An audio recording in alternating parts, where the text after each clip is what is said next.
Welcome, friends, to the Soul Talk podcast, a show where we explore and uncover the path to the heart, amplifying your conscience. Join me as we meet incredible souls who are in this journey and learn from their experience and different methods that will make you vibrate your heart. Let's get into it.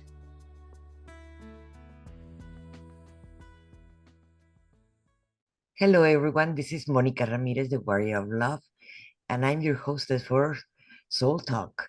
And today we have a colleague, and her name it is Noemi Beres. And she is not only an artist, she also works with art therapy for to create the change of the human beings that they need. So let me just tell you a little bit about Noemi. Noemi is an artist who specializes in creating hand-sewn collages on various mediums, including canvas, papers, and digital forms. Her education background is in the art therapy and positive psychology, deeply influences in her work. So, Noemi, yes, I can read all your bio, but you know what? You're the best one that can describe better what do you do, how you do it. Yes, I always love creativity, and I was always a creative child. And, since growing up, I always loved painting and jewelry making, anything that was creative. And so when I was expecting my son, my one and only son, that was back in 2012. And I discovered it's like something just like came to me. So from my subconscious, I don't know what happened there, but like I have to make a collage. And I just, started to get some very colorful cutouts from magazines and old buttons and textiles and everything. I just started to put them together on a collage. And it's like, wow, this is so refreshing. This is so nice. And it was kind of an homage to my son and that I'm being, expecting him. And that was the start of my collage journey, because since then, I just can't stop making them. I had a couple of group exhibitions in Europe, in Italy, in Hungary, in Cyprus, where I reside. And I just enjoy them and I just love making them. And I came up with this new kind of collage idea that I sew basically my memories together and on a canvas. And I use old photographs, old postcards, especially from my childhood and so from my family's memory. And I put them together. It's kind of it's a how should I put that? It's kind of a notebook or a diary of my family's history. So that's why I just sew them together, and I sew them, not glue them or use any other medium, because it's better in Cyprus because it's a Mediterranean climate and glue evaporates whatever I use. So it's like sewing things together, they keep them together. So yeah, that's my specialty. And this is my passion project, basically. And I also love talking about art and art, positive psychology and art therapy, because I would love to help people and get them interested in being the artists. And you don't necessarily need to be artists to do these things. You just do it as a passion project, because they have so much power and they can help you in so many interesting and important ways to feel you better. And that's what I noticed about myself. And when I went through trauma in 2019, when I lost my dad to cancer and my grandmother to an accident. And that was when I discovered that, yes, I can do this. And if I could help myself, I can help other people. So that's why I'm on podcasts and talking about how to help people to cope with stress, trauma, anxiety, and especially grief. Yes, I totally agree. I have worked before with even the National Federation of the Blind. That's one of the biggest programs that we all have, and as human beings, is like, oh, a blind person cannot create. Why? Because they're blind, you know? And that's just a myth. Because we human beings, we have emotions and we need to learn to express them in one way or the other. So they're gonna come out, or if they're in anger or in pain or in grief or whatever, they're gonna come out expressing in a very negative way. But art creates a big change in the human being. Yeah. They can express it in a more healthy way. And art therapy, I believe it is one of the biggest things that right now the people they need to learn how to express it. It can be in painting, it can be in music, dancing, whatever media they want to use. But I do agree that with you that it is a big one. But I wonder, how do you use it with grief? Because yes, you can paint the pain in the canvas Mm. or sewing or collage, whatever technique you want to use. But how do you get into that point in there that where is the deep, deep, deep pain at bottom, so like that they can release it and let it go, or at least they can cope with their lives with it. What I can only talk about my own experience because for example, my dad was in transition and I was at home with him in Hungary. And I just kept creating all these digital and very dark collages about that time. And I just needed to do something, and I couldn't find any other safe space or safe medium to use. So okay, let's stick to what I'm best at. And if it's painting, if it's taking photographs, or if it's something else that you can do, you just start doing it because that actually keeps your mind away for a while from the actual pain that's going inside, and also the pain of losing someone that's so close to you as your father or mother or like very close relatives. um you just need to somehow express it in a safe way, as you mentioned. And what I noticed that when my dad passed away and COVID hit and pandemic hit, I lost my business, I lost half of my family, and I was just really in a very dark place. So what I did, I think, and it's everything is about consistency and persistency when it comes to that. So what I did every evening, I went to bed, not went to bed, but like I was just sitting in my bed because you can, make and sew collages in a bed too. I put on my headphones and I was listening to music, or I was listening to especially my favorite audiobooks. I love them. And I just kept making these collages one by one after each other. And that was my safe space. I was in my zen, I was in my zone, and I was just sitting there and making these collages. It was so therapeutic. And it was like a kind of form of meditation for me. It was really, really relaxing. I didn't watch the news. I didn't listen to anything that was, everything came from different sides and all kind of horrible stuff happening in the world. I just looked at the world, and I was just focusing on my art. And I think if you find that space, that kind of meditative Zen state of your being, that could really, really help to cope with grief. But you have to do it you have to do it for weeks, even for months. I think that's really important, because like if you just do it once and yeah, I will get better after I'm making one collage, or I paint one picture, or I make a knitting or crocheting. You have to keep it. You have to stick to it for many days to start to heal and start to feel a bit better, just a little bit better. I'm not saying that like, oh, just start, making collages or just start painting and you'll be fine. And no, it's a very long and painful process. But if you stick to it, it will definitely help you to feel better after a while. And something that I do notice is like, yes, the majority of the people that are not an artist, they don't have the patience enough to stay longer enough in one painting. They just Mm. wanted to start the painting, and 2 hours later, it's like, oh, it's not done. And they're like, but working with the little details, Yeah. that's, I believe that's the code or or the thing, because when you're working with the details, you're getting out Yes. whatever you need to get it out. So So true. it might take you forever to paint it because you're working with the details of your own emotions. Yeah. That I when always tell, oh, sorry, go ahead. that when you finish a painting or a piece, an art piece in 2 hours, Yeah. right? Yeah, right. So true. And I have a story about that because my mom was actually stranded here in Cyprus with us when COVID hit because she came to visit, and that was after my dad passed away. And I asked her, like, please stay with us for a while and just enjoy the Mediterranean lifestyle and sun and sea and your grandchild.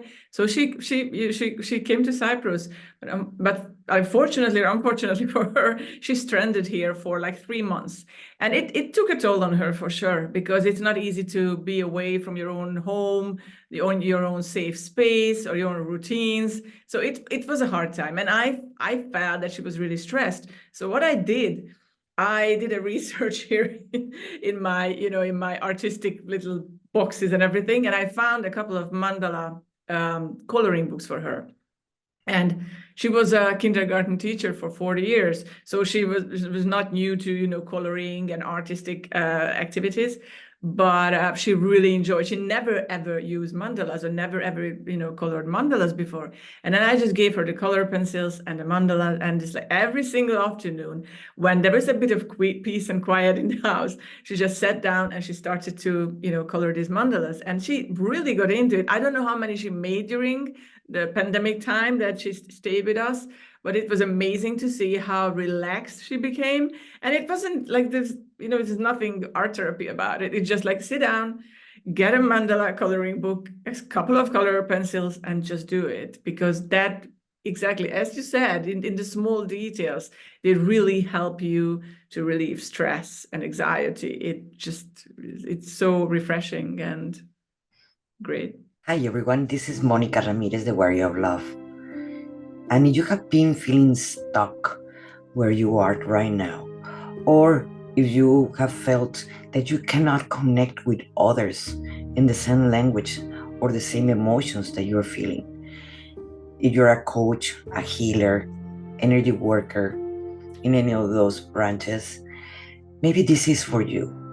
Because we have felt the disconnection for the rest of our family, friends, that we cannot connect to them. And we're so afraid to actually go deep dive when we're getting triggered by our own clients, because we're seeing our mirror image with them. My name is Monica Ramirez, the Warrior of Love, and that's my spiritual name. And I take clients from feeling confused and feeling stuck to feeling free, to feeling that they feel empowered from themselves. I created a system, Path to the Heart, that goes in 3 levels. And the first level, it is healing the inner child, healing the parts of us that we've been so afraid, or it's very painful to do it. I have done it myself, not only with me, and I have done it with many, many of my clients, that I take them to this process. The second level, it is to go more into inner self, clearing the family lineage, to breaking the contracts and vows, learning deeper more about the laws of the universe. And the third level, it is learning how to channel, how to do waking up your and getting online your gifts, your unique gifts that the world so much needs right now. So if you wanted to know more about this, I am eager to show you and to teach you all what I know that I use every day in my life.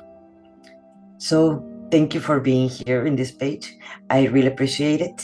And this is Monica Ramirez, the Warrior of Love.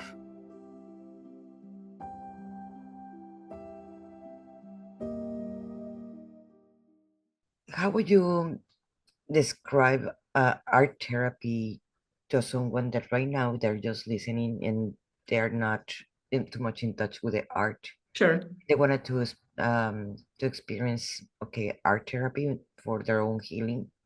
How would you It's definitely like a power of art. I mean, art has been as a therapeutic tool for centuries, and modern research has also confirmed its effectiveness promoting mental and emotional well-being. So whatever you do, like there are some ways that art can be medicinal. Like art promotes relaxation, and whatever you do, like engaging in art can be really, really relaxing and a stress-reducing activity. So that's, for example, art therapy promotes that.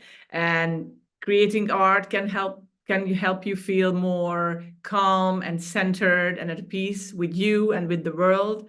And it also gives you a much-needed break from the demands of everyday life. also, as we talked about before, art can help to express emotions, like very important emotions, and to express them in a very safe and in a safe way, because you can swipe everything under the carpet, but that would one day that would just come out, and then you have to cope with it in some way. And some people have unhealthy options, like whatever, alcohol is medication, self-medication, whatever. But art is a really, really safe space to do that. And it also promotes mindfulness when it comes to art therapy and art. It's a meditative practice for sure, because I felt the same way. I'm meditating every day, but I felt the same way during creating art than I feel during meditation. Obviously, I'm not closing my eyes because I have a needle in my hand, but still, it's exactly the same feeling and the same effect on you. And it's the increased awareness can really, really help individuals better manage stress and anxiety. And it's just really wonderful to see that. And it can also improve your self-esteem. Art therapy, it's amazing when you start something, and you don't need to be an artist to do anything like that. But when you see your completed artwork, it brings you like joy, and it brings you pride and accomplishment. It's a sense of accomplishment. I think it's just so great. And for me, uh, it wasn't even the completed art that was the biggest thing for me, but the journey. I just love the journey. There's putting these pieces together when you make a collage, and it's like a puzzle.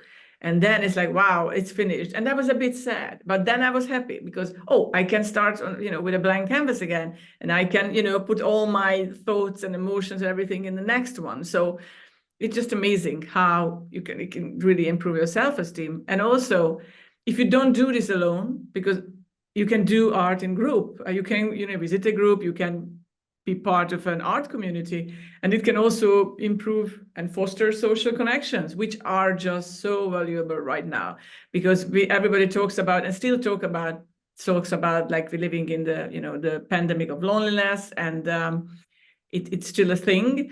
And it would be great if you can just join like an art group or a community where you can sew together, where you can sing together, where you can dance together, where you can play instrument together, drum together. I'm a drummer too. I have a hang and hand and frame drum and a tongue drum, so I love drumming. But I usually do it by myself. But some people can just join these groups. So Something that I noticed, at least I am in United States. yeah. Something that I noticed, at least in United States, after the pandemic, everything changed. Changes Mm. the way we express, in the way we interact, in the way we. Before, everybody wants to go and look for a job outside their home. Now, no one wants to. Everybody wants to be at their home and work from home. And that is a big change also for the art groups and Yeah. for even the spiritual communities, even the way we do healings, in the work the way we express ourselves and so forth. So how do you feel that now the art, because I have participated in many art exhibits online, you Yeah. know, and it's more popular than it was before the pandemic. Yeah. And so art have changed, and I don't want to say evolutionated with after the pandemic, because I don't know, the social, we're human beings and we need a social Yeah. interaction, but by choice we're not wanted to, and they call it as a Yeah. collective humanity. So how do you think that influence in the art therapy world, when people do not are afraid now to interact with others, not because of the virus, it's just because of the emotional state? Mm. I think it's as effective as if you do it in person. Obviously, it's a different form, but I don't think it really matters where you do it as long as you do it. And if you do it alone or if you do it in a group. For example, I'm a good example because I don't like I I'm a Scorpio, and I really like to be by myself. And yes, yeah, I can see you too. So I really enjoy that process and being alone and private when I'm creating, listening to my music and in the zone. And I don't really need anyone else. But if someone like literally creates a community, and you join an online one, and you can do it on Zoom now. And maybe it's not the same, but like maybe the same is a new thing, and why we can just, accept it as it is, because things changed, and we have to accept those changes. And if it works this way, and if it works for you, it still works for people and still help them. So I don't think there's any problem with that. I mean, yeah, I'm kind of yeah, in the middle of between introvert and extrovert. So for me, I'm okay with it. Sometimes I would love to be in a group to do something together, but most of the time I'm okay by doing it alone. It really depends on the person, I guess. And if you really want to have like an in-person community, I'm sure you can always find one, but definitely you have more options when it comes to virtual right now in Europe too, for sure. And yeah. Yeah, that's something that I brought the pandemic, that we can Yeah. expand to the world, not only local. Yes. And I wanted to talk to you about the art and spirituality, because people wanted to separate those two, and I feel both of them go together. And how that influence us also as a art therapist when we are working with people, bringing the spirituality, not only the healing part, because the healing part, it is more of the human, but the spiritual part, it is something similar, but a little bit different. And how do you put those together, or you don't put those together? It's a great question. I love that. And I think we are all spiritual in some way, and it doesn't really matter what we believe in. And for me, it was like, for example, the creation of the art. It's the creation of the collage. And everybody asks me, like usually when I'm on podcast, so how do you do them? Do you plan it? Like, do you sit down and do you have like a perfect plan in your head? It's like, I do this and that. It's like, I have no idea. Things just come to me. So I guess this is kind of being a spiritual being, because sometimes when I have an idea and things just, as I said before, this metaphor is like the puzzle pieces are coming together and I don't know where they come from. They just, out there somewhere in the universe, and they're just calling me. It's like, oh, I need this, I need that color, I need this color. And I'm not working on my color scheme, or I'm not taking pictures or whatever. I'm not planning anything. I'm just putting these together like intentionally, subconsciously. It just coming together. So I guess that's all about spirituality. And I guess like we all are spiritual beings, and that helps us to create amazing things. But there are so many limiting beliefs that stop us doing these things. For example, I'm not creative enough. There's so many people come with that. It's like, yes, you are. Everybody can do that. We were born creative as a kid. Every kid can create amazing art. Like I remember my son, he was about, I don't know, 2.5, 3 years old. And he made a collage. And I was just really stunned, because, oh my gosh, I was like, it's like that was pretty cool what he did, and he was just so small. And it's just the system and the people telling us, or just our own self-talk. It's like, oh, I'm not an artist, I can't do this, I can't do that. Yes, you can grab a pair of scissors. Yes, you can cut up a newspaper or like a magazine. Yes, you can glue that together on a piece of paper, and that's a cut and paste collage. Basically, that's what you did. So yes, you are an artist. So But at the same time, you have to want to, not forced to. yes, And exactly. because when something it is imposed, sometimes it is very hard. I saw it as an art teacher when I used to teach art. Mhm. I don't do it anymore. I'm more focused on in other areas. Yeah. I still do art, but not teach art. And something that I noticed, that many parents, they came and brought me their kids. It's like, oh, they need to learn art. But Mm. those kids were more into sports, more more than to arts. So you're gonna put a kid that is likes to be running and jumping, and because he's more into sports, sitting down and creating an art piece, it is torture for the kid, Yeah. because it's not in what they really want to do, but they're forced by the parents. And that's their kids that they're more artistic, and their kids are more into sports or more physical Yeah. activity. And that is normal. That's why the world is the world. We're all different. But that's something that you don't notice also with your art students, or the art students that that they come with you for the art therapy are the majority are adults. Oh, I have to just like correct you here because what I do is for me, art therapy and positive psychology, I share my knowledge on podcasts. So I don't have students, but what I do, I go on podcasts because I run a podcast booking agency in my other life, quote unquote, and that's how I help people. And I talk about the importance of art therapy and positive psychology. I don't have students. It's in my plans, but right now I'm really busy running my podcast booking agency. So I don't have students, but there have a lot of students out there who are listening podcasts. So Okay. yeah, that's the way I do it. So yeah, but I agree with you 100% because like my mom told me so many stories about this because she was a kindergarten teacher, and there are some kids, they can sit down for like, especially girls, we are really good at that, like sitting there and coloring and doing this and that. And I remember like my son, he is not that patient, and when they wanted him to like concentrating on the small details of the pictures and everything, he's not interested in that. So he just wants to rush it, he wants to finish it because he's not so much interested in all those details. So yeah, it's about our personality too. We can't force it. If it's not in you, it won't happen. And like, yeah, stick to sport. So it's nothing. It's art should be free, and it should spread freedom and happiness and joy and not something forced. But I think that's really the same in every other part of your life. Like if you are in a workplace that you don't like, or you have traumatic experience with your colleagues or with your boss, that's not a good space for you. It's the same with art. So if you don't feel like it's for you, it's not for you. You have to start something else.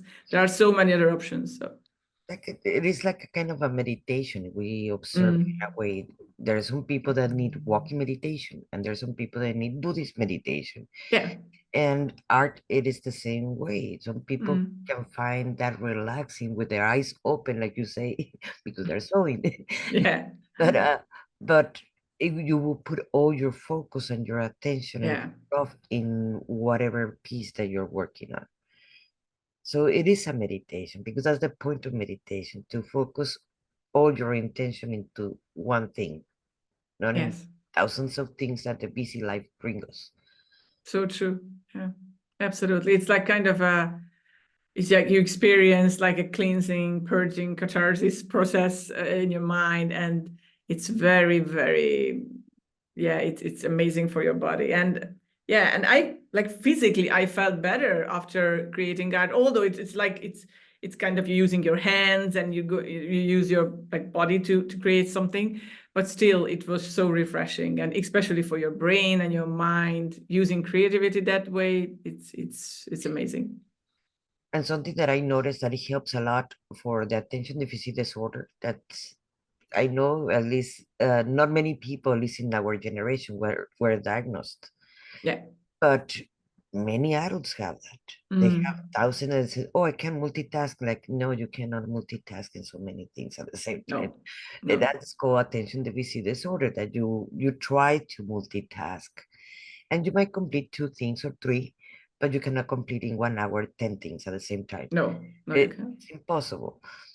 But art can make you focus Mm. one thing, and that's why it's called it's a meditative state, and that's Absolutely. what Yeah. can relax you.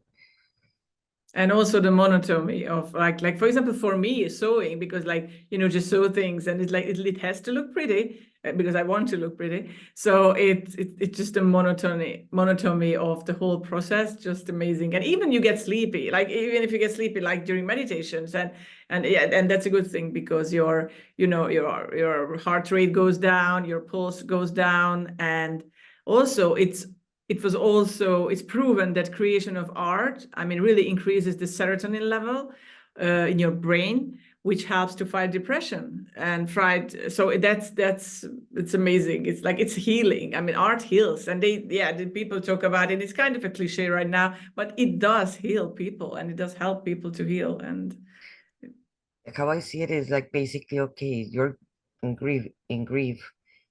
Put it in a canvas, take it out of you, and put it yeah, outside of you.